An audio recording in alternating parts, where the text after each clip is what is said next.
What's up guys, Eric here from Techisode TV, and today we're going to revisit the Galaxy Note 8 versus iPhone X speed test, but this time it's a little different.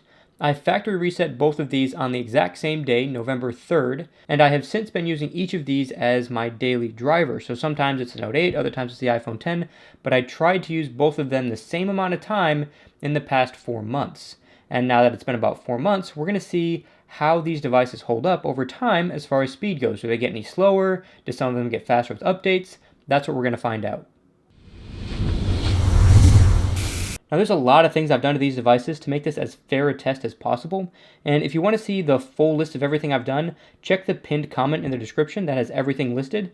But for now, I'll just do a quick rundown so I don't waste a ton of your time. So first off, all the apps have been fully updated, so none of these apps need any updates right now. I also have the latest available version of the firmware installed on both of these devices. So on Android, that is 7.1.1, and on iOS, it is 11.2.6. I also have Bluetooth turned off on both devices, as well as the GPS.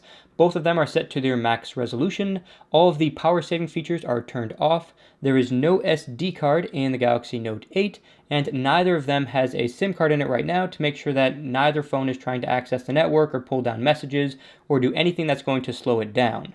Also, developer options are turned off on the Galaxy Note 8. I know that you can speed up animations on the Note 8, but this is the type of test that's meant for the average person, and your average person is not going to go into the developer options and start changing settings there.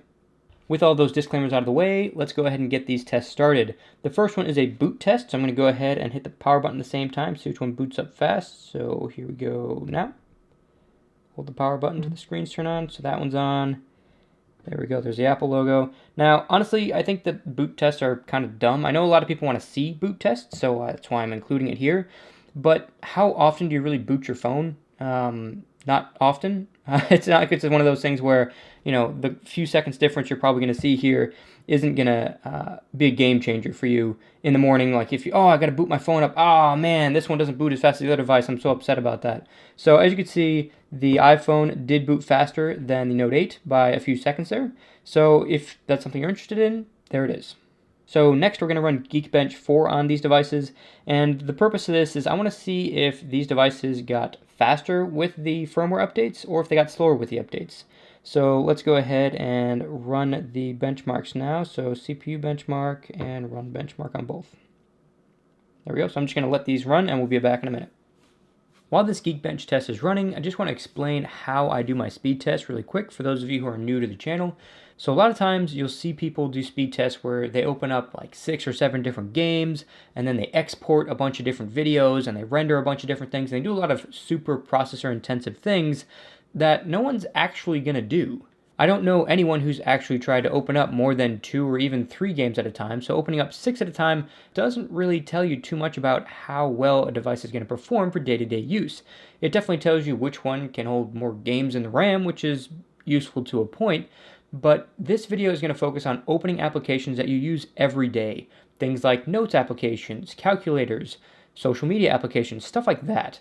I do have one game in here because it is totally normal for someone to open one game, but you're not going to see any exporting videos or anything like that because I honestly don't know anyone who edits videos on a phone at all. And I'm sure there's people out there who do it, but this test is for the vast majority of people, not the kind of niche market of people who do those sorts of things. So that's why I don't include those sorts of things in these tests. So no surprise there, the iPhone X finished first with a score of 4,275 for single-core and 10,255 for multi-core. Compared to its previous results, it scored just a little bit higher for both single-core and multi-core. Now let's just wait for the Note 8 to finish up. Alright, so here are the results for the Note 8. We have 1,872 for a single-core score and 6,333 for a multi-core score. That gives the Note 8 a slightly lower single-core score and a slightly higher multi-core score compared to the speed test I did in November. However, these numbers are so closely matched to the values from the original speed test that it's safe to say that there's basically no change in performance over the past 4 months. Alright, so I've given these phones a few minutes to cool down after the Geekbench test. Now it's time to go through the applications and see which phone opens apps faster, but more importantly, which phone keeps more apps open in the background at the same time, because that's going to be the real determining factor for which one is faster for day-to-day use. One more quick thing, I'm going to be putting tallies above each one of these phones, so whichever one opens an app faster, that one's going to get another point added. If it's too close to tell, like if it's within an eighth or maybe a quarter of a second, I'm not going to give either of these a point, because that could be the difference of just the amount of time it takes me to hit this screen versus this screen. So anything under a certain amount of time, I'm just not going to give points to the top. One more thing, if I say, oh, it looks like, the Xbox app opened faster on, the iPhone or something like that, but I was totally wrong, then I'm going to fix it, I'm going to correct it rather when I watch the replay in the tallies as well. So go by the tallies, don't always go by what I say, because I may say it wrong when I'm going through this. Alright, so first things first, we need to make sure that none of these have apps open in the background, and they don't, so we are good to go. Let's go ahead and start with settings. Okay, that looked to be a little bit faster on the Note 8. Safari and Internet browser, they're native browsers rather. So that looked like it was faster on the iPhone. Native email apps, faster on the Note 8. Native calendar apps, oh that was close, I'm not really sure which one was faster there. Let's see, calculator. Ooh, that was a tough one too, those were very close. Cars.com, definitely a faster animation and loading faster on the iPhone 10. Note 8 is getting considerably further behind here. Native app stores. Okay, looks like the Note 8 might have been a little faster there. That was really close. Okay, the Regal app opened faster on the Note 8. Let's open up Amazon. Okay, so most of the stuff loaded faster on the Note 8, but then other things loaded faster on the iPhone 10. So I'm going to have to look at the replay to figure out which was actually faster to load everything. OneNote, faster on the Note 8. Xbox. Okay, faster on the iPhone 10. Apple Music. Okay, faster on the iPhone 10, no surprise there. Google Play Music.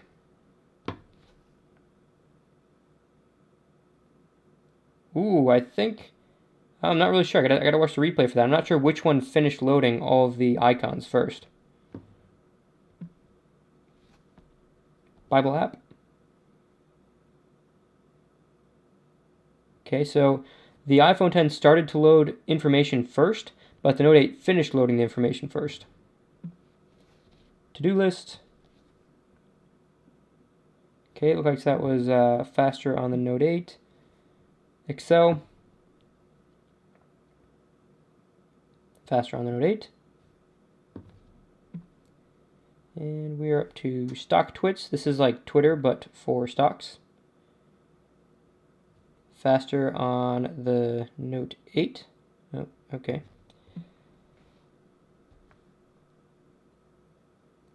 Okay, Philips Hue, I think that was faster on the iPhone 10. YouTube. Faster on the Note 8. Twitter. Faster on the Note 8. Zillow. Faster on the Note 8 again. So it feels like the iPhone was opening the first chunk of apps faster, but as we're getting towards the end, the Note 8 seems to be opening more apps faster. Yep, faster on the Note 8 again. Clock. That was the iPhone 10 for that one. Netflix. Faster on the iPhone 10. Do the phone app. Faster on the iPhone 10. Dropbox. Faster on the Note 8. And where are we? Camera. So the iPhone's camera looks like it opened up faster. Movies Anywhere. Wow, that was super fast on the Note 8. Auto Trader, so a different car app. Okay, so that one opens fast. So Cars.com is just a much slower application on the Note 8. Auto Trader is much faster. Now Asphalt. Opening up a game. Animation was much faster on the iPhone 10. Let's see if it loads faster. I think it will. Yep. definitely faster, but not by much. I thought it was going to be considerably faster, but it was only a little bit faster. So there's that. Let's go ahead and get out of here. All right, so now we need to go backwards through the applications and see which one has the most apps open. So let's go ahead and get started. Starting with AutoTrader. Okay, both loaded. It's a good start. Movies Anywhere. Both loaded, but Apple did a refresh here. That I don't think that's anything with not loading. I think it's just a it's just panning through. Okay, so both loaded there. Camera app. Yep, both loaded. These icons are both loaded. Obviously, the cameras need to open again, the shutters themselves. Let's see, we are up to Dropbox. Okay, both of them are open. Phone app, both open. And Netflix, both of them are open. Clock, both open. Pages, both open. Zillow.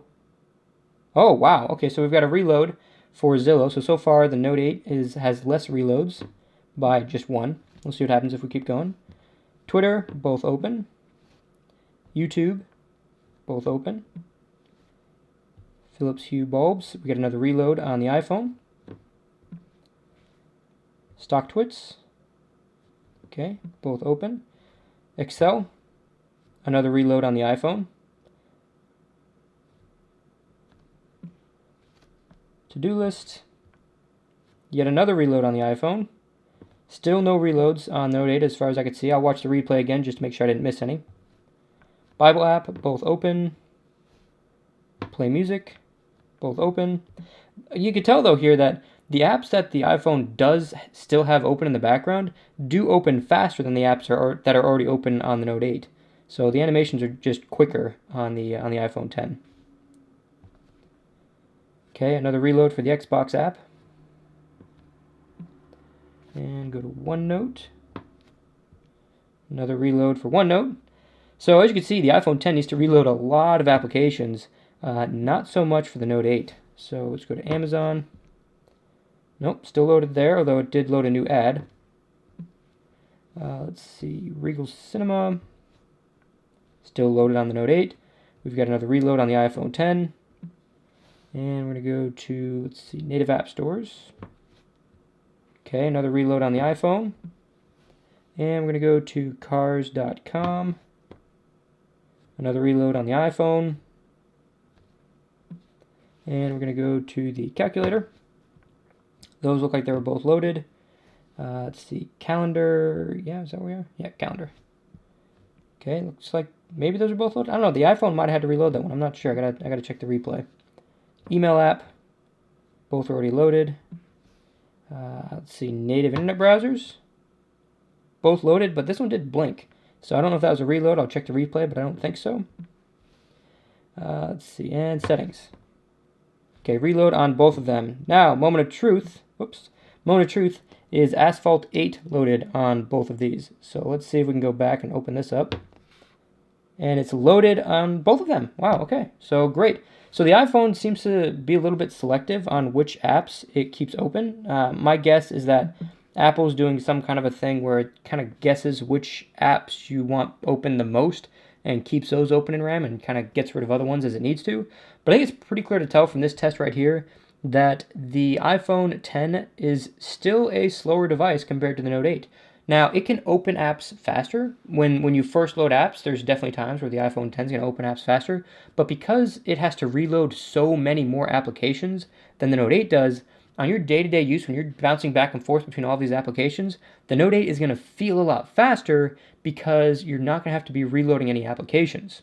And that's definitely been my experience over the past few months with these two devices, is that the Note 8 just almost never has to reload applications, while the iPhone 10 pretty often has to reload applications. And it's enough so that I really notice it when I'm using these two devices on a daily basis. So right now, you guys are probably a bit confused by the benchmark scores. Now, obviously, the iPhone 10's benchmark scores were much better than the Note 8's benchmark scores. So how is it that it doesn't do good with keeping apps open in the background? Some apps take longer to open than the Note 8's and things like that. Well, The big place we're going to see the difference in processing power between these two devices is when you play games or do like video editing type stuff.